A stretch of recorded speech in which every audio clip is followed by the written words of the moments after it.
everybody. So just got back from Parkrun. Very muddy. I was better prepared this time though, because I brought my trail shoes. So I brought my last time I went in my Boston 12s, and for anyone who doesn't know, they are pretty much racing shoes, and I was slipping and sliding everywhere, and yeah, it was very much hard work, but took some trail trainers this time and it made the world of difference. This time of year, Andover Parkrun, you're probably never gonna get a personal record, so but I just enjoying going to parkruns at the minute. I've only really started doing them properly this year. I just really enjoy the atmosphere and the encouragement that the volunteers give you. It's just nice to run in groups sometimes, because it just feels like every day at the minute in the UK I'm just running in dark and rain and wind, and it gets a bit boring. So it's nice to have a bit of a community feel. So hope you enjoyed those snippets from Parkrun.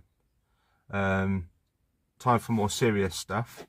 So on Wednesday I went down to, or up, depends where you live, to London Brompton Hospital. I basically went there for my fitness for surgery assessment. So pretty much it's basically like if you're a footballer joining a football team, like a medical before you join the football team. It's a medical to make sure you are fit for the surgery that you're going for. Obviously, if you don't know, I'm going for Ross procedure. At the minute they think I'm a good candidate, but that all depends on the results of this fitness for surgery, which I don't know as of yet, but I'm going to explain to you what I done. So went to the hospital, sat down at the Royal Brompton Hospital. It's pretty much like it reminds me of like a university. You got all these different buildings sort of across different streets. So first of all I went into an outbuilding sort of attached to the main part of the hospital on Sydney Street. There they've got specialist sort of machines to do certain checks. I had my height and weight recorded. Then I went for a very thorough echocardiogram.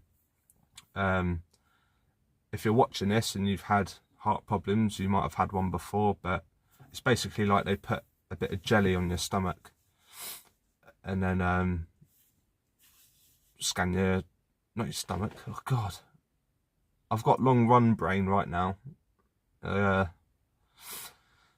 Normally it helps me talk better, but it's making me say some silly things today. Anyway, it's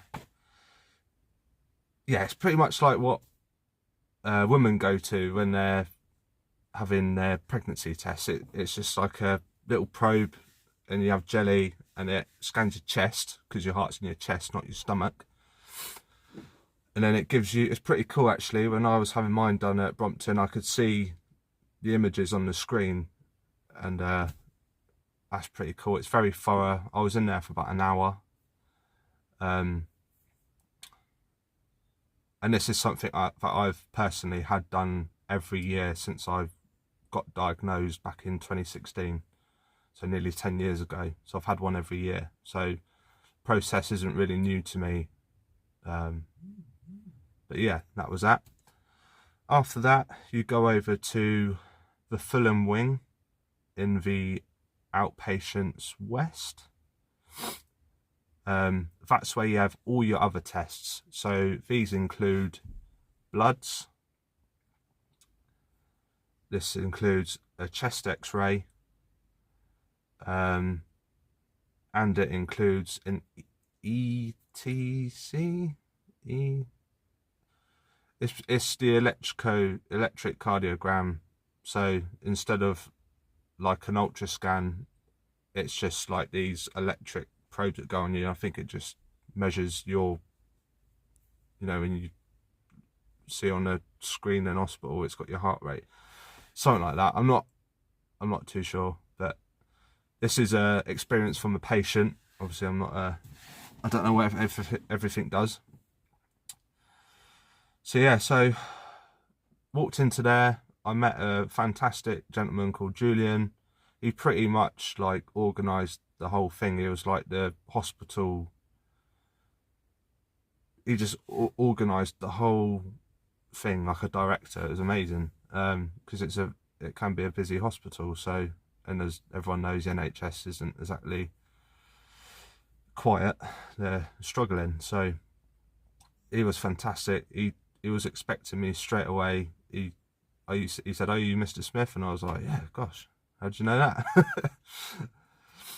So he took me through, and he had a little chat about the surgery coming up. He gave me some details about what I'll need to do before the surgery. And he gave me this bottle here. So it's like it's a wash lotion that you shower with on the night before and the morning of your surgery. So I believe it's antibacterial, so that's quite important to stop infection when you're having surgery. He also mentioned, he gave me some direct numbers to the hospital for my next of kin. So rather than my wife or my mum calling the general hospital and trying to work through different avenues to get to where I am, there's just a direct number for where I am. So that was really useful. He gave me some paperwork I've got here. Basically everything I need to bring to hospital. I'm not going to go through it all, but it covers a range of toiletries, clothing, footwear, medication, valuables, earplugs, eye mask if you sleep with them, storage for your belongings and devices. And talking about devices, he mentioned a really good point. Either bring like an extension lead sort of thing, or get a really long phone charger for your phone or any electronical devices, because he said the last thing you want to be doing when you've had an open heart surgery and you've got a big scar down your sternum is trying to lean and plug in your charger and all that. So I thought that was really useful. I'm going to try and see if I can edit this video to put some photos of the paperwork in the video, but I'm quite new to editing, so but you'll get all this information anyway. When you go for your fitness for surgery appointment, you'll get all this information. So yeah, basically just general instructions. So after I had a chat with him, I had some sort of swab done. I'm not too sure, can't quite remember the name. It's not a COVID swab, it's ND something. I don't know, I'll find out and I'll write it in text in the video. Basically, they swab your mouth, they swab your nose, and then they swab in your groin. So just be prepared you may have to take your trousers down. Took me by surprise, but then again, I go into it with an open mind. I should really do my research before I go into these things, but but it was no problem with me. After that was done, he took me straight to the x-ray. I had my x-ray. Also, they give you a ticket in the beginning for your blood work. So you get a number on your ticket, and that's the number you are in the queue to get your blood work. So he gave me that straight away because it was quite busy. And yeah. So Chest x-ray, pretty straightforward. You just stand in front of a screen. You've got to sort of bring your shoulders forward and it scans your chest. And then after that, I had my ETC, again, electrocardiogram, don't know what I'll put it up what it's called, and they stick them on your body. That was super quick. Nothing really interesting about that. And then had my bloods done. I found out I've got slightly, some markers have come back slightly high, so now is the time really. So like my cholesterol come back a little bit higher than I'd like. Whether or not it affects my sort of date to have my Ross procedure, which I'm yet to receive, I don't know. But obviously when I get my date for surgery, there'll be another video about that. But I think it's worth mentioning that for me anyway, if you've got a heart condition, you're going in for surgery, it's probably a good idea to watch your cholesterol. So I've swapped my butter for cholesterol lowering butter. I've started having these cholesterol lowering yogurts. I'm watching how much, it's amazing how much saturated fat creeps into your diet. So, and obviously running helps a lot as well. So my main message is to exercise and to watch your saturated fat. So yeah, that was pretty much it for my pre-assessment day. So in a nutshell, Sydney Street, the main entrance to Royal Brompton, little outbuilding. You just have your echocardiogram there, and then you walk along to the Fulham wing, which is like 0.2 miles down the road, and then you have the rest of your tests. I panicked a bit. I thought all my tests were in the first place, and then I had a little chat. I thought I was going for a chat with someone somewhere else. So that's because I'm silly and I didn't read my paperwork, but I'm telling you now so you don't have to worry. Also, before I had this fitness for surgery day, I think it was just after Christmas, I went and had just a normal CT scan. Word of warning, obviously a CT scan, you have like a line put in, whatever, I don't know what it's called, but anyway, you have a line put in, they inject this dye into you to, it shows them all the things they need to see in the heart. They tell you they are putting it in and that you will feel a warm sensation. However, I did not get told when they were putting it in. So all of a sudden I felt really warm and I actually felt a little bit panicky. But then I realised they're putting in the dye. So just be prepared if you start to feel hot and warm all of a sudden and a bit like jittery. Don't panic. It's just they're putting in a dye and it doesn't last. Actually feels quite nice after a little while, I thought anyway.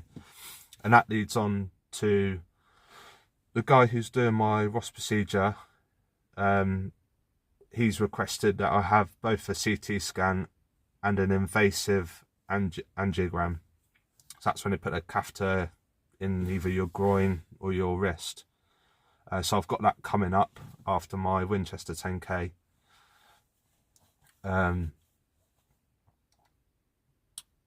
So yeah, I'll probably do another video on that because I think that's a question that I want answered, or that I try and to gauge other people's experiences, what it feels like, because obviously they just give you a local anaesthetic. So I've got that coming up. So it's been a really busy month. I've had loads of tests this month, as well as training for a 10K, doing a 10K. And with the running, I'm just enjoying it while I can. But yeah, I hope that's offered in a little bit of insight into what you can expect from your fitness for surgery day. Any questions, please feel free to comment. I've been umming and ahhing whether to do these, but I thought, you know, now's the time. If I never do them, then never do them. I'm never going to help anybody if I don't do it, do I? So I'm waiting for my date to come back for my surgery date, and if I am a candidate and if they're happy to do it, then once I get that, I will then have a face-to-face sort of pre-assessment, I believe. I don't know why I keep on saying pre-assessment, because I don't know, it all gets quite confusing sometimes. You just get a lot of stuff put on you. But yeah, I talked to someone else and they do another examination, and then I believe you sign sort of some sort of disclaimer that you're happy for the surgery to be done. So yeah, I'm gonna call it there because I'm waffling on a hell of a lot now. But thank you for tuning in.